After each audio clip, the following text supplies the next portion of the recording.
Baik. Bismillahirrahmanirrahim. Alhamdulillahirabbil alamin wassalatu wassalamu ala Rasulillah. Pada malam hari ini hari Ahad ya. Tanggal 19 Maret 2023 pukul 19.25 waktu Indonesia Barat. Di hadapan saya ada Bapak Yusuf ya Pak ya. Bapak Yusuf bersama dengan keponakannya berarti Pak. Iya. Betul ya? Tapi saya masih anak juga sih. Oh, anak juga. Maksudnya anak apa tuh Pak? Anak Dari kakak saya kan. iya keponakan berarti ya? Iya keponakan. Yang bernama Rahel Aurora Tupan ya, betul ya?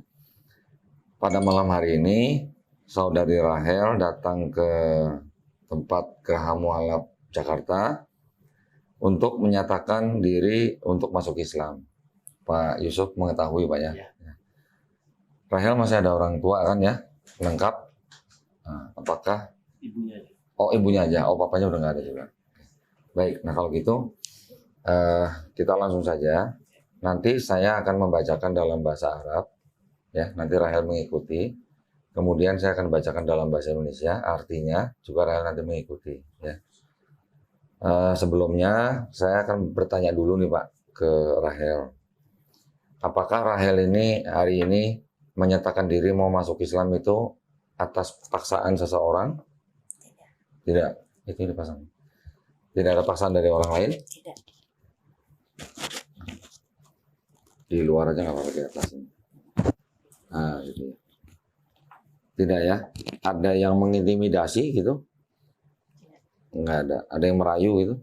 Nggak ada ya? Alhamdulillah. Kemudian Rahel masih mempunyai mamah ya? Apakah mamanya sudah tahu kalau Rahel hari ini mau masuk Islam? Sudah ya? Tidak ada keberatan? Tidak. Alhamdulillah. Terus di dalam Islam itu kan ada syariat ya. Ada syariatnya itu adalah setelah nanti Rahel bersyahadat ada yang namanya sholat, ada yang namanya zakat, ada puasa, dan ada terakhir haji jika mampu. Ya. Nah, apakah Rahel berjanji di hadapan saya bahwa Rahel akan menjalankan syariat Islam ini? Saya berjanji. Alhamdulillah. Baik, kalau gitu tidak ada yang menghalangi Rahel untuk bersyahadat Pak ya. Baik, nah Rahel tolong ikuti kata-kata saya. Bismillah. Bismillah. Tolong suaranya agak keras. Bismillah. Bismillah. Ar-Rahman. Rahman. Ar-Rahim. Dengan menyebut nama Allah nama Allah yang Maha Pengasih, yang Maha Pengasih, lagi Maha Penyayang. lagi Maha Penyayang. Asyhadu Asyhadu alla alla ilaha ilaha illallah illallah wa asyhadu wa asyhadu anna anna Muhammadan Muhammadan Rasulullah. Rasulullah. Aku bersaksi Aku bersaksi tiada Tuhan tiada Tuhan selain selain Allah, Allah, dan aku bersaksi dan aku bersaksi bahwa Muhammad bahwa Muhammad adalah utusan Allah. adalah utusan Allah. Sah Pak? Sah. Alhamdulillah Pak ya. Alhamdulillah, Allahu Akbar. Jadi untuk masuk Islam sangat-sangat mudah. Yang penting tidak ada paksaan dari kemauan sendiri dan juga hanya bersyahadat. Itu saja ya. Nah, baik kita lanjutkan ya. Di dalam Islam sangat mudah seseorang untuk masuk dan memeluk Islam, yaitu hanya dengan bersyahadat. Tetapi syaratnya dia harus dengan atas kemauan sendiri, tidak ada paksaan dari siapa-siapa. Entah dari pihak keluarga atau teman atau siapapun, tidak boleh ada yang memaksa orang masuk Islam. Ya. Kemudian di dalam Islam juga memahami bahwa setiap orang yang lahir itu sebenarnya fitrahnya adalah Muslim. Ya. Dia menjadi Kristen, dia menjadi Yahudi, dia menjadi Majusi, itu karena orang tuanya. Tetapi kalau dia sudah akil balik dan dia sudah mengenal Islam, kemudian dia mau menerima Islam, dan dia masuk Islam, itu artinya dia sebenarnya tidak pindah agama. Tapi dia sebenarnya itu kembali ke fitrahnya manusia yang lahir. Karena setiap roh manusia sebelum dia menjadi manusia, dia itu sebenarnya sudah bersumpah di hadapan Allah Subhanahu wa taala. Ya. Bahwa mereka mengaku Allah Subhanahu wa taala adalah Robnya, Tuhannya. pemiliknya, penguasanya dari kita semua. Nah, tetapi setelah kita dilahirkan ke dunia ini, kita sudah lupa itu semua. Nanti pada hari akhir baru kita ditanya kembali, gitu. Nah, jadi alhamdulillah Rahel juga tadi sudah mengucapkan 2 kalimat syahadat. Insya Allah ya, insya Allah dosa-dosa Rahel yang dulu pernah dilakukan semenjak akil balik itu insya Allah sudah dihapuskan. Ya, alhamdulillah. Tapi harus dengan catatan nanti Rahel harus menjalankan Islam dengan baik. Ya, juga kebaikan yang pernah dilakukan oleh Rahel semenjak akil balik tidak dihapuskan tapi tetap dicatat. Di Islam seperti itu ya pahamnya ya. Jadi kita harus menjalankan Islam itu dengan keyakinan bahwa kita ini semuanya adalah hanyalah hamba Allah. Kita hanyalah milik Allah. Kita diberikan hidup di dunia ini kan hanya sementara. Tujuan kita tidak lain tidak bukan itu hanya beribadah. Beribadah itu tidak hanya sholat, tetapi bekerja mencari nafkah itu juga beribadah. Ya. Jadi alhamdulillah saya senang sekali Pak Yusuf sudah membawa ponakannya Rahel ke sini atas kemauannya sendiri ya. Alhamdulillah sudah masuk Islam. Saya mengucapkan selamat ya Pak ya. Kita juga berdoa mudah-mudahan ponakan Bapak ini istiqomah Pak ya. Kita semua juga insya Allah istiqomah Pak ya. Dan juga husnul khotimah ya. Kita tutup dengan doa Al-Fatihah ya Pak ya. Surat Al-Fatihah ya.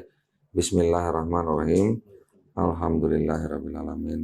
Ar-Rahmanir-Rahim. Maliki yaumiddin. Iyyaka na'budu wa iyyaka nasta'in. Ihdinas siratal mustaqim. Siratal ladzina an'amta 'alaihim ghairil maghdubi 'alaihim waladdallin. Baik, alhamdulillah. Saudara Rahel sudah menjadi seorang muslimah. Nanti belajar Islamnya, menjalankan ibadahnya tidak perlu terburu-buru, step by step. Ya, nanti pasti Pak Yusuf bisa membantu lah ya. Kami juga kapanpun siap membantu Rahel. Misalnya nanti Rahel mau belajar Iqra, kita siap membantu. Nanti kita sediain gurunya. Ya, ada yang mau ditanya, jangan sungkan-sungkan hubungin saya atau nanti hubungin teman kita di Geraha Mualaf Jakarta. Ya, ini saya ada buku panduan praktis untuk hijrah ya, untuk mempelajari sholat. Nanti boleh dibaca ya, nanti kalau ada yang nggak jelas boleh ditanyakan. Ini juga ada sejumlah uang. Ini sebenarnya uang ini adalah uang zakat. Zakat ini sebenarnya khusus untuk mualaf, di mana mualaf itu adalah salah satu pihak dari 8 pihak yang berhak menerima uang zakat ya. Tapi maksudnya bukan tiap bulan, ini hanya sekali. Tapi kalau misalnya nanti Rahel ada kesulitan atau apa, jangan sungkan-sungkan ya, hubungin kita Pak ya. Jangan dilihat jumlahnya, tetapi ini hanyalah melaksanakan kewajiban kita ya. Ini tolong diterima, nanti tolong dipelajarin, mudah-mudahan bisa dilaksanakan dengan baik insya Allah. Nah, ini KTP-nya saya kembalikan. Nanti besok kita akan segera membuat sertifikat. Alamatnya sama dengan yang di KTP, ya kan? Nanti kita kirim by kurir boleh?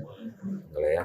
Nah, pesan dari saya, kalau sudah dapat sertifikat besok ya, sesegera mungkin merubah kolom agama yang di KTP, ya. Supaya apa? Supaya kalau ada kejadian yang tidak diinginkan, insya Allah bisa mengikuti hukum Islam tetap, ya. Sudah banyak kejadian Pak, seperti yang tadi saya ceritakan. Baik, gitu saja yang mungkin bisa saya bantu pada hari ini. Ini bisa dimasukkan situ. Alhamdulillah ya, ini adik-adiknya ya. Ini manggilnya jadi kakak ya, berarti ya, sepupu ya berarti ini ya. Alhamdulillah, seneng nggak kakaknya masuk Islam? Bilang apa dong? Bilangnya apa dong? Oh selamat. Apa dong? Alhamdulillah. Alhamdulillah. Takbir. Apa dong? Allahu Akbar. Ya, sudah tahu sedikit mengenai konsep dalam Islam, ya. Nah, kalau boleh saya tanya sedikit nih, ini kan sudah bersyahadat Pak, santai kan Pak, nggak kemana-mana, nggak buru-buru kan? Tolong tuh, dapat cemilannya buat sini dong, buat om, buat Papa dong. Mana aja boleh ambil sini. Sebelum ini Rahel apa rajin ke gereja atau gimana? Jarang. Harus jarang. Boleh cerita nggak sedikit kenapa? Kayak Ya hatinya kayak nolak aja gitu, terus malas-malasan juga. Nolaknya kenapa? Pak, di samping Pak. Iya, iya. Nolaknya kenapa? Apa nggak percaya kalau Iya. nggak percaya dengan ajaran gereja atau gimana? Ya terus juga waktu SD kalau di sekolah kan Hmm. agama Kristen dan Islam tuh misah belajarnya. Aku tuh ikut yang agama Islam. Lah kok gitu? Iya. Terus Jadi kayak bolos terus. nyasar gitu maksudnya? Mungkin dapat hidayahnya dari Kelas. Allah gitu ya. Kelasnya apa? Salah kelas itu ya? Iya. Oh. Oh berarti selama ini dengan Kristen juga mungkin belum begitu paham kali ya? Atau gimana? Paham. Paham. Cuman kurang. 2,5 Kurang meyakini. Gitu ya. Dan juga dari kecil sudah mendapatkan pelajaran Islam ya. Iya. Terus menunggu begitu lama untuk bersyahadat apa? Kan bukan pendeta ya, harusnya mah nggak usah nunggu-nunggu dong. Ini juga Sebenarnya nunggu ngomongnya aja sih kok. Ngomong ke orang tua. Oh, oke. Orang tua berarti sempat menolak atau gimana? Enggak sih. Nah, cuman nunggu waktu yang tepat gitu ya. Alhamdulillah. Gini Rahel, kalau di Islam itu ya, kalau sebelum Rahel jadi seorang Muslim, sudah baik dengan mamanya. Saya ingatkan ya Rahel ya. Ini sehari semenjak saat ini kan Rahel sudah Muslim kan. Nanti sama mamanya harus lebih baik dari kemarin. Harus lebih baik. Kita banyak Pak, mualaf-mualaf gitu ya, yang kita tampung gitu. Yang diusir dari rumah, yang namanya dicoret dari harta waris, banyak Pak itu Pak. Bahkan banyak juga yang keluar dari rumah tuh hanya dengan pakaiannya saja, nggak punya apa-apa. Ya Alhamdulillah, ada yang bisa kita salurkan kerja gitu. Tetapi dengan kita menunjukkan akhlak kita kepada orang tua, terutama ibu kita, dengan lebih baik daripada yang sebelumnya. Namanya seorang ibu gimana sih Pak? Iya. Ya? Gimana sih? Nah, dia nggak mencampakkan anaknya. Pasti adalah satu titik di mana dia ternyuh lah yang melihat anaknya sendiri lah. Walaupun tidak satu keyakinan lah ya. Ada Pak teman saya setelah dibuang segala macam, akhirnya mamanya ternyuh kembali, dikembaliin hartanya. Ada yang begitu. Tapi juga ada yang belum. Ada yang sampai sekarang kalau dia datang ke rumahnya bawa anaknya diludahi sama mamanya, ada. Jadi ya perjuangannya macam-macam Pak ya. Itu semuanya adalah ujian. Rahel nanti jangan kaget kalau setelah menjadi seorang Muslim ada aja ujiannya. Karena setiap detik dari hidup kita tuh ujian. Mau sehat, mau sakit, mau kaya, mau miskin, semuanya ujian. Lebih enakan mana ujian miskin sama kaya? Enakan mana Pak?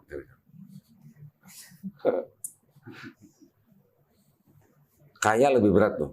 Iya. Kaya lebih berat ujiannya. Karena kalau kaya kan kita gampang lupa, pegang duit, pegang harta. Kalau kita lupa sedikit, kita nggak menggunakan uang itu di jalan Allah. Nah itu hati-hati nanti. Karena nanti pada waktu kita mati apa yang mau ditanya? Iya. Ini yang ditanya bukan berapa jumlah kekayaanmu, yang ditanya untuk apa kekayaanmu, dari mana kekayaanmu, halal nggak? Gitu. Nanti juga ditanya hidup kita buat apa, usia kita buat apa, tubuh kita nanti buat apa. Gitu. Hidup kita kan di sini kan cuma sebentar Pak ya. Paling-paling berapa sih Pak sekarang umur orang? Yang meninggal 40 banyak, yang meninggal 50 banyak, yang 60 apalagi. Yang di bawah 40 pun ada. Yang baru lahir 3 hari meninggal juga ada. Adik saya juga gitu Pak. 3 hari udah meninggal. Jadi hidup orang kan nggak ada yang tahu. Ya kan? Tapi alhamdulillah kalau kita masih bisa diberikan nikmat hidup sampai sekarang, apalagi kita hidup dengan nikmat Islam, itu udah modal yang paling besar. Dengan la ilaha illallah aja udah masuk surga. Itu modal kita yang paling besar. Nah, modal itu yang kita pakai buat menghadapi setiap detik dari kehidupan kita. Rahel bertemu saya hari ini nggak ada yang kebetulan Pak. Ini semuanya sudah ada yang ngatur. Walaupun kita janjian, tapi kalau Allah belum mengizinkan, bisa aja nggak jadi ketemu ya Pak ya. Saya bertemu orang juga begitu. Tidak ada yang kebetulan. Entah orang itu membuat saya marah, atau membuat saya senang, atau menyalurkan rezeki buat saya, menjadi saluran rezeki. Atau bisa juga orang itu menipu saya. Saya udah pernah Pak ditipu orang ratusan juta Pak. Tapi dengan iman kita, iman Islam. Walaupun kita mencari keadilan, tapi kita nggak terlalu ngoyo gitu. Karena kita juga harus koreksi. Kalau kita mendapatkan ujian kita ditipu orang, kita koreksi dulu nih. Kita dulu pernah ngapain misalnya. Atau mungkin kita sodakohnya kurang misalnya. Itu menjadikan kita sebagai orang yang tidak membabi buta gitu loh. Kalau misalnya menghadapi ujian gitu. Itu aja sih kalau pesan-pesan dari saya. Itu juga sebagian berdasarkan pengalaman hidup saya gitu Pak. Ya. Jadi Rahel kan masih sangat muda nih. Ya, nanti jangan kaget. Semua detik dalam hidup kita tuh ujian. Kalau kita bisa melalui dengan baik, insya Allah hadiahnya jannah. Adalah. Tapi kalau kita kepleset sedikit, nah itu yang harus hati-hati. Islam itu, saya kan ya kita sama-sama mantan mualaf ya Pak ya. Kita sama-sama mantan mualaf pada waktu kita bersyahadat, rasanya gimana Pak dulu Pak? Gitu Pak. Hah? Kayak belum. Plong. Rahel tadi gimana rasanya? Tenang aja sih. Tenang. Atau mau diulang? Enggak ya? Enggak usah ya? Tadi udah saya. Tenang. Tenang kan? Kenapa tenang? Kenapa tenang? Kalau saya dulu Pak, karena saya mempelajari Bible. Begitu saya bersyahadat, saya sama seperti Bapak, plong. Plongnya kenapa Pak? Karena saya tidak harus menyembah manusia lagi. Betul? Ya walaupun dibilang Tuhan menjadi manusia itu kan suatu hal yang mustahil buat Allah Subhanahu wa taala. Buat yang maha kuasa itu kan suatu yang mustahil. Tidak mungkin karena dia maha suci menjadi yang tidak maha suci. Jadi kita harus berbahagia, kita harus berbangga dengan nikmat Islam yang memang hanya Islam yang diturunkan Allah Subhanahu wa taala. Semua pertanyaan dalam Islam bisa dijawabkan, Pak. Bisa dijawab. Tapi kalau dalam saudara kita yang sebelah ini banyak yang tidak bisa dijawab. Dengan konsep yang disebut dengan dosa waris. Mungkin kita dulu pernah dengar Pak ya. Nah gitu. Alhamdulillah saya senang banget anak-anak muda Pak sekarang. Terakhir ini saya sering sekali mencatatkan anak-anak muda. Bukan orang-orang yang sudah umur gitu Pak. Yang anak muda. Semalam juga begitu. Kita baru pulang ke Sidik, sudah ada anak muda nunggu depan masjid Pak. 2 jam nunggu depan masjid. Saya mau bersyahadat, Masya Allah. Udah jam berapa? Dari tadi jam 7 ya. Masya Allah. Mereka jadi anak-anak muda memang sekarang, memang anak-anak muda itu menjadi target Pak ya. Targetnya apa? Nah, ini kan masih muda, perempuan pula. Pergaulan pasti banyak, ya kan? Banyak dong yang mempengaruhi, oh kalau perempuan tuh harus rambutnya gimana, bagus, pakai sampo, pakai kosmetik, segala macam kan begitu Pak. Belum perhiasan lagi, belum fashion lagi. Itu semua adalah upaya-upaya untuk menjauhkan kita dari Islam. Itu. Wanita di dalam Islam, kenapa dibungkus seperti ini? Tahu alasannya? Menutupi aurat. Menutupi aurat. Kenapa menutupi aurat? Kenapa aurat harus tutupin? Karena wanita itu sangat mulia di Islam. Bandingkan kalau misalnya kita punya permen 2. Yang satu ada bungkusnya, yang satu nggak ada bungkusnya. Sama-sama jatuh nih. Yang mau diambil yang mana? Mau dimakan? Yang ada bungkusnya dong. Itulah gambaran perempuan Islam. Sama juga seperti ini. Ini mohon maaf ya, tadi kita ketemu kan kita nggak berjabat tangan. Mohon maaf. Ada orang bertanya, kenapa saya nggak bisa bersalaman dengan wanita Islam? Jawabannya sebenarnya mudah. Karena wanita Islam itu sangat mulia, ya makanya kita harus tutupin, kita harus lindungin, kita cover. Makanya nggak bisa sembarangan salaman dengan wanita Islam. Sama seperti misalnya contoh gini, Ratu Elizabeth ya, apa dulu yang sudah meninggal apa? Kita kalau mau bersalaman sama dia bisa nggak orang biasa? Nggak bisa. Kenapa? Karena dia sangat mulia, karena dia tinggikan gitu. Seperti itu gambarannya wanita Islam. Jadi saya berpesan, jangan sampai dilepas hijab kita. Kalau keluar rumah, kalau dalam rumah nggak apa-apa, gitu ya. Keluar rumah itu wajib ditutup. Nanti kalau misalnya di pekerjaan dilarang, ya nggak apa-apa. Kerja dulu tanpa hijab nggak apa-apa kalau memang dilarang. Tapi harus berupaya misalnya mencari pekerjaan yang boleh pakai hijab. Ya. Kalau dalam keadaan emergensi tidak apa-apa.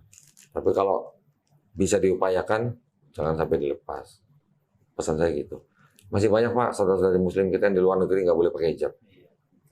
Bahkan di Indonesia mungkin juga ada tempat-tempat yang nggak boleh pakai hijab. Jadi anak muda memang menjadi target yang utama dari pihak-pihak yang ingin menjatuhkan atau menjauhkan kita dari Islam. Banyak sekali, benar. Belum lagi nanti fashion, kosmetik, sampo itulah ya, macam-macam lah ya. Kita tahu semua lah. Anak-anak juga begitu. Film, ya kan? Film itu termasuk cara yang bisa menjauhkan kita dari Islam. Gitu. Ada yang mau ditanya nggak kira-kira mengenai Islam? Nanti apa kira-kira harus bagaimana? Nanti kan omnya juga bisa ngajarin. Kira-kira ada yang mau ditanya? Udah sih itu aja. Alhamdulillah ya. Iya, bisa belajar sendiri. Ya, banyak baca, banyak nonton kan, banyak di YouTube itu kan kajian-kajian kan. Bacaan itu penting. Yang penting kita nanti harus tahu sholat itu jangan sampai kita tinggalin. Kenapa? Karena di sholat itulah kita mendirikan tiang agama. Bukan cuman kayak orang yoga atau senam gitu, bukan. Tetapi dengan kita sholat menurut waktunya masing-masing, itu yang menjadikan kita selalu ingat Allah Subhanahu wa taala. Dengan kepala kita sujud, ya, kepala kita sujud, itu adalah posisi kita yang paling rendah menjadi hamba Allah. Kalau misalnya ada orang nih hormat sama Rahel gitu, sampai sujud-sujud, seneng nggak? Seneng kan pasti. Begitu juga Allah. Allah yang menciptakan kita, dia pasti seneng dong kalau hambanya sujud sama dia. Maka kita harus sering-sering sujud. Di dalam mana? Di dalam sholat. Dan juga sholat itu bergunanya buat siapa? Apakah berguna buat Allah? Enggak. Kita sholat nggak sholat, Allah tetap Allahu Akbar. Tetapi kalau kita nggak sholat, kita akan semakin jauh dari Allah. Dengan kita sholat, kita semakin selalu mengingat Allah kan? Pasti dong kalau kita sujud, masa kita nggak ingat Allah gitu kan? Itu tujuannya gitu, supaya hidup kita selalu tenang. Ya, Insya Allah nanti Rahel bisa menjalankan Islam dengan baik. Terus kemudian juga saya berdoa supaya tidak ada masalah dengan mama ya. Mudah-mudahan Rahel juga nanti bisa lebih menunjukkan kasih sayang untuk mamanya, supaya mamanya insya Allah juga ikut mendapat hidayah ya, Yusuf ya. Kita doain ya Pak ya. Amin. Juga saudara-saudara yang lain. Dengan kita menunjukkan akhlak yang baik, insya Allah orang akan melihat akhlak itu di diri kita gitu. Nanti mereka akan melihat kalau dia akhlaknya baik, ini agamanya apa sih? Nah, pasti mereka gitu kan. Kebanyakan orang melihat Islam dari pelakunya, dari muslimnya. Kalau muslimnya kurang baik, pasti pikiran orang itu akan menimbulkan image yang kurang baik juga gitu ya terhadap agamanya. Gitu. Dan agama Islam kan agama yang paling sering difitnah, Pak. Ya kan? Makanya kita harus bisa menunjukkan akhlak Islam itu yang baik. Karena Islam itu memang diturunkan tidak lain hanya untuk menyempurnakan akhlak manusia. Itu doang. Mudah-mudahan paham ya. Simpel lah ya. Islam itu paling simpel. Kita hanya beribadah kepada yang menciptakan kita gitu. Ya. Bukan beribadah kepada patung atau yang bisa dilihat dengan mata kita gitu, bukan. Justru karena Allah tidak kelihatan, makanya Allah itu yang Maha Kuasa. Kalau yang bisa menjadi ini itu udah pasti ciptaan manusia. Ya. Baik kalau gitu, Pak, terima kasih banyak ya Pak ya. Mudah-mudahan barokah ya, Rahel juga ya, mudah-mudahan istiqomah. Semoga kita semuanya juga husnul khotimah. Baik kalau gitu ya, para pemirsa terima kasih banyak atas perhatiannya. Wabillahi taufiq wal hidayah. Assalamualaikum warahmatullahi wabarakatuh.